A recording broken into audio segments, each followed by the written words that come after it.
Oh, the street image of the GTI always just cool, way out. It's got nothing, they've got 16 valve is in no class with any other car on the road. Astro 16 valve, XR3, XR2s, RS turbos. The image of the 16 valve is way out compared to them. Hello and welcome back to another episode of Rambling About Cars. Today's story takes us back to early fall of 2022. You see, at the time, I had a bit of an itch. I wanted my first performance car. I wanted something fast enough in a straight line that I could take care of most naturally aspirated V8 muscle cars, and I wanted something that I could take to the track.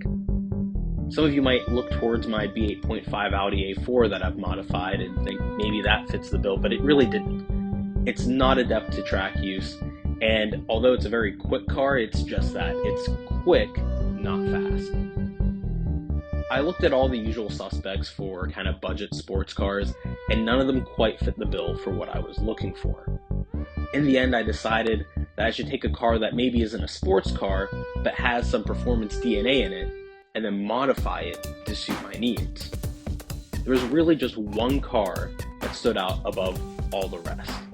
A car that I've loved ever since I was a kid, the Volkswagen Golf GTI.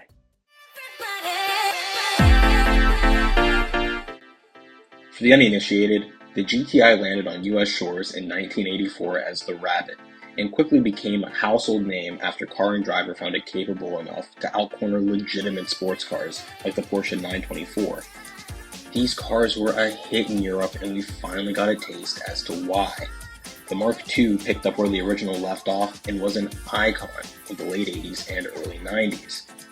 Generation after generation, the often copied but never equaled formula of the GTI captured the hearts, imaginations, and respect of drivers across the world.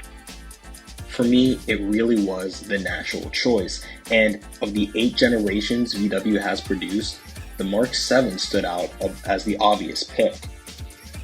When it was launched back in 2015, it punched well above its weight in terms of styling and refinement. And keen to remind us that the GTI still had its edge, Volkswagen gave us the Club Sport and Club Sport S models, which both set Nürburgring lap records. Elsewhere, the clever boffins of the aftermarket tuning scene were extracting the hidden potential from the legendary EA 888.3 engine, making total sleepers. These things were capable of outrunning heavy hitters like the vaunted Nissan GTR. Sign me up.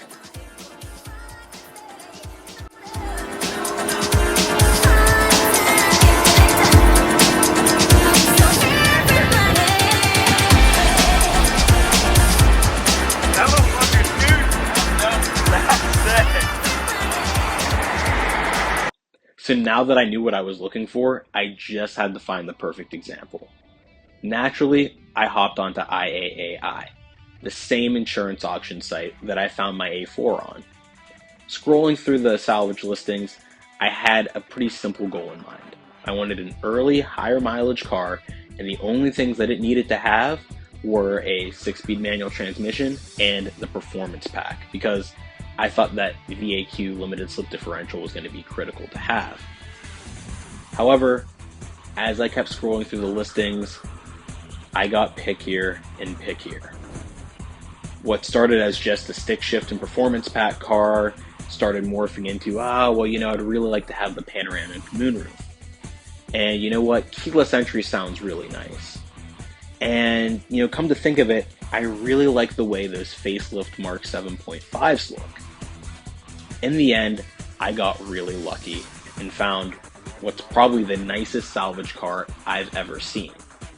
A white silver metallic 2021 GTI SE with a 6-speed manual, performance pack, and only 18,500 miles. The damage on the car was a little peculiar. In the pictures it looked just about perfect, but it was listed as having undercarriage damage. When the car arrived from Tampa a few days later, it looked pretty darn good. It drove itself off the truck without a single warning light. Underneath was a little bit of a different story. It kind of looked like the Hulk picked it up and punched it a few times. There was a bunch of dents in the floor, the core support was a little broken, but it really wasn't all that bad. A little TLC with a hammer to get the dents smoothed out, a little fix on the core support, bits of seam sealer here and there, and the car was back together. All in all, I think I spent maybe $600 on parts, and I had a virtually new GTI for less than half of retail. I'd call that a deal. So my original plan was to jump straight into the mods after finishing the car. However, I kind of spent the majority of the mod budget buying a nicer car, something I have not regretted once since starting this project. So I had to lay low a little bit. Instead, I focused on small little tweaks to just make the car drive a little bit better in its stock form. What I did was remove the clutch spring off the pedal. That brought some feel back into the clutch pedal so you could actually feel that bite point. And then I replaced the factory bleeder block with one from ECS Tuning. This deleted the clutch delay valve, which, as the name suggests, delays the action of the clutch. I think that valve is the single biggest contributor to why these cars burn through stock clutches so quickly, especially when you tune them. Because when you're trying to execute a quick shift, you can feel that clutch dragging in between gear changes because the action just can't keep up. With that delay valve removed, the problem is solved. Going into January, I then got a note from a forum member saying that there was a track day next month at VIR. Now, VIR has been on my bucket list for a long time. Ever since I saw it on Top Gear when they did their sort of American supercar special, I always felt like I had to go. I've logged countless laps there on Forza, and it was a place that I kind of dreamt of taking the GTI at some point, and here was a track day that was coming up, and there was going to be a ton of Mark 7 guys from the forum. I looked at the car, and it just wasn't ready, but I decided at the last minute that I could change that pretty easily.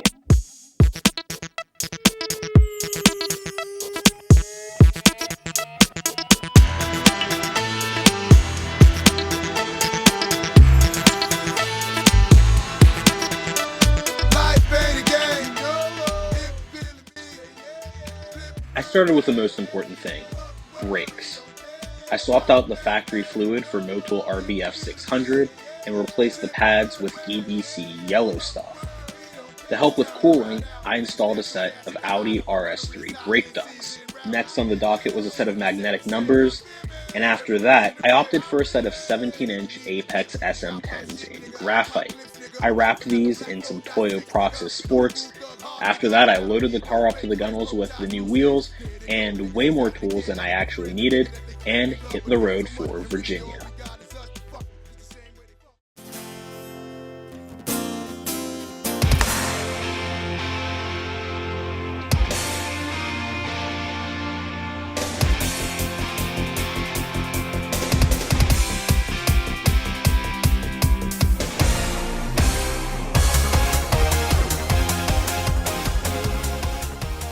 Day one at VIR was an absolute blast.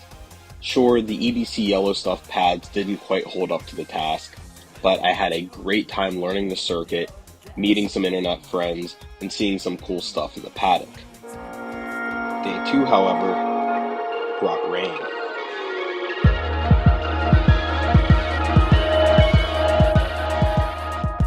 So this is probably in 4 pixels, and the audio is probably awful. That's because I bought a terrible camera, but that's besides the point. We're here at VIR today. It is soaking wet, day 2. I took some video yesterday, and it was all trash. So hopefully we get a little bit of usable footage today. But just to show you what we're working with, it's pretty rough out there.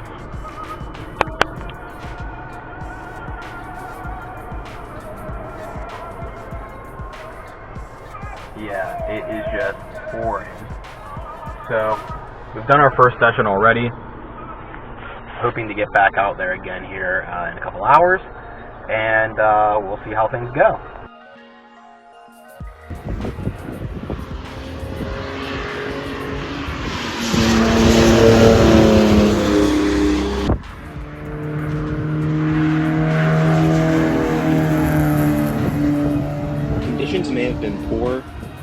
everything really kind of fell together in the rain on that second day.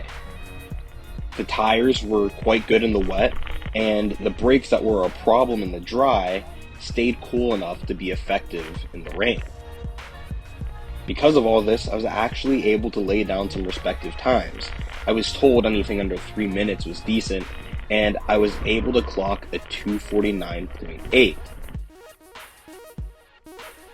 Now, I'd love to show you footage of this, but unfortunately, the onboards didn't quite go to plan. So yeah, from a filming perspective, that was a bit of a shambles, but I had an absolute blast. And what came as a surprise at the time, but really shouldn't have in retrospect, I now was caring a little bit less about, outright performance goals for the car and just kind of wanted to get back out on track. I say this shouldn't have come as a surprise because I've been involved in motorsport basically my entire life, so getting back on track more often should have seemed like it was going to take priority over building the car. Nevertheless, I took all this and started getting ready for a couple events at Pitt Race, my home track.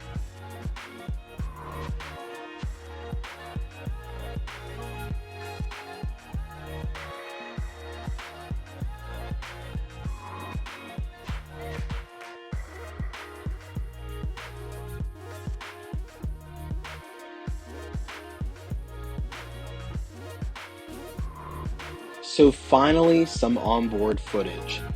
The first thing you'll probably notice is that I'm riding with an instructor in the passenger seat. And that's because typically whenever you start out with a new organization doing HPDE, unless you tell them that you have experience, they're going to put you in a novice group and pair you with an instructor. Now, I didn't tell these guys that I have over 15 years of karting experience because I figured, hey, I'm at a new track and there's always something to be learned. So having an instructor will just help me get up to speed a little bit quicker and not only give me some pointers on how to, best navigate this track, but also give me some pointers on my driving. Maybe notice some mistakes that I'm making that maybe I don't even realize. And I think it was definitely worth it, and I had an absolute blast. I don't really have much footage of clear laps without traffic. I think my best lap time of this day was around a 2:17 or so. The car was completely unchanged from VIR, just went back out with the car exactly as it was. And it was great, but the big thing again was the brakes. The tires were definitely getting greasy, but the brakes could not really make it a full lap without overheating, especially going into that first corner. I'll shut up now though, and you can watch me chase down this Nissan 370Z Nismo.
For my second outing at Pitt Race, I decided I was due for a couple of changes.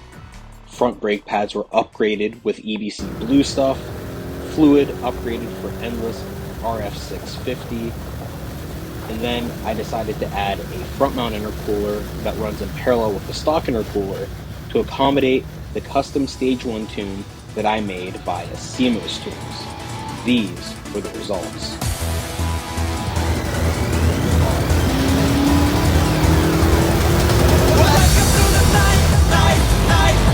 Dancing on the streets.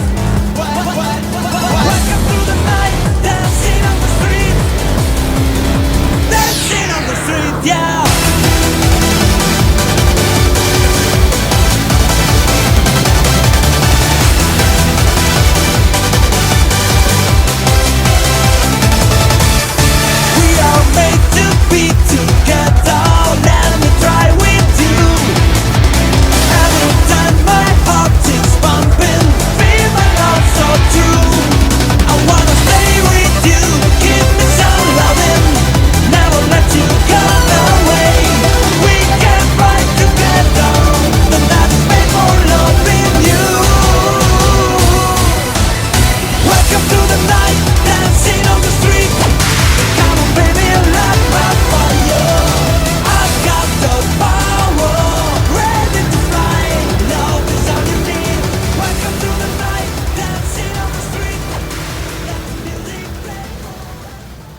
So as you could probably tell from the onboards, the second outing at Pitt Race went a lot better.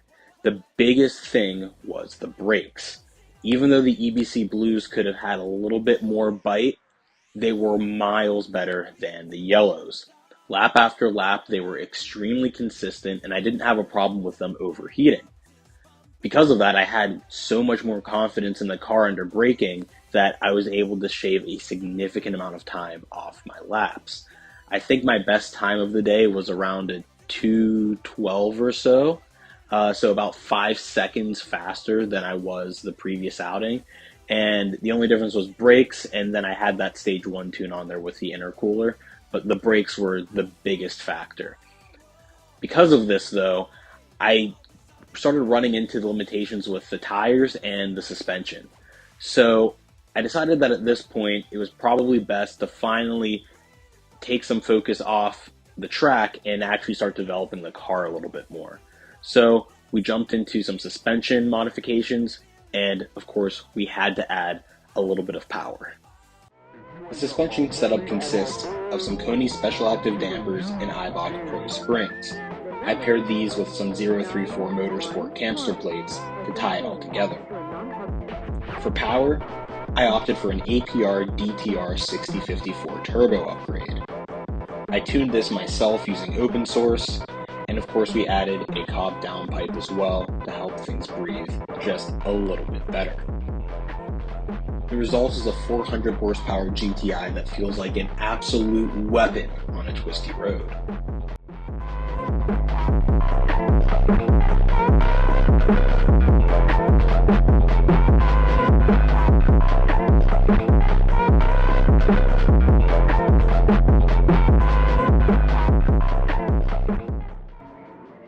So that pretty much brings us up to date with where the car is at today. There's still a few more things that need to be done so that it's fully prepped for the 2024 track season, but overall, it's a huge step forward from where it was last year. We've got way more power, way more suspension, and we're going to do a tire upgrade as well as some better brake setup, so it's really going to be a complete package. If you'd like to see more, please hit the subscribe button down below, as well as turn on your notifications. That way you don't miss an update on this project. Also, you're going to want to stay tuned because we have a huge update on the Audi. A lot of stuff has changed on that car since the last time you saw it on the channel. And there's a third project that's going to be coming to the channel very soon that I think you guys are all going to really like. Please leave any comments and questions you have down below, and we'll catch you on the next one.